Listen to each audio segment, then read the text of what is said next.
Mr. President, we have a national emergency. A nuclear weapon atop a ballistic missile has been launched from a freighter off the coast of the United States. The weapon is not designed to kill Americans, at least not directly and right away. Instead, it is meant to unleash EMP, an electromagnetic pulse that destroys electronic devices and power grids. The single explosion unleashes electronic waves 1,000,000 times more powerful than any radio signal on Earth. In the United States, nearly all computers fail. Telecommunications end. Transportation comes to a halt. The stock market's crippled. Bank accounts disappear. Federal officials warn EMP could paralyze America, instantly returning our country to a pre-industrial age.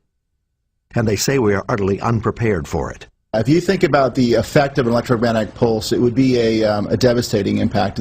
Not only would the power grid be out, it would be out for probably months, but every piece of electronics that we use, from pacemakers to phones to cars to gasoline pumps to water pumps, would all be fried. With such weapons, an EMP weapon, meaning a small nuclear bomb, detonated above the center of the United States would literally take down the entire power grid of this country. Wow. Plunging us back 300 to 400 years.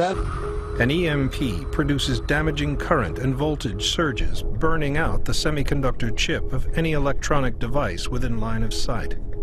The result of that is a complete shutdown of the electronic system.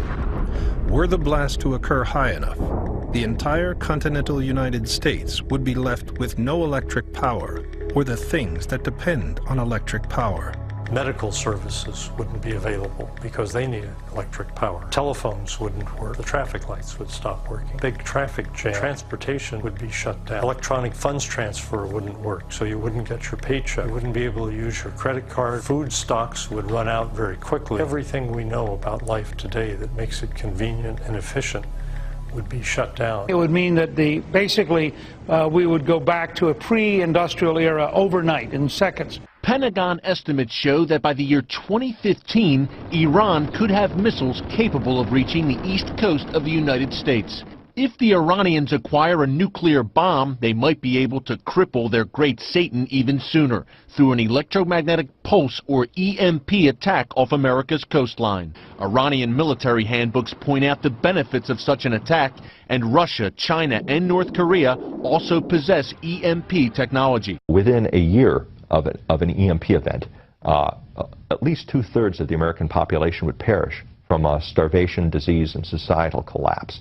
Prize nightmare scenario shows Iran or its terrorist proxy Hezbollah parking an unmarked freighter off America's east coast or in the Gulf of Mexico.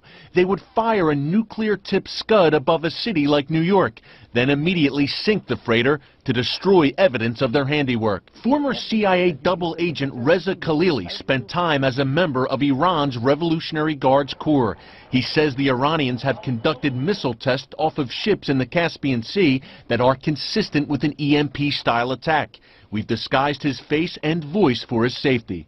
They're going to get to Gulf of Mexico with ballistic missiles, and they can launch one at a moment's notice, and they wouldn't care about the repercussion.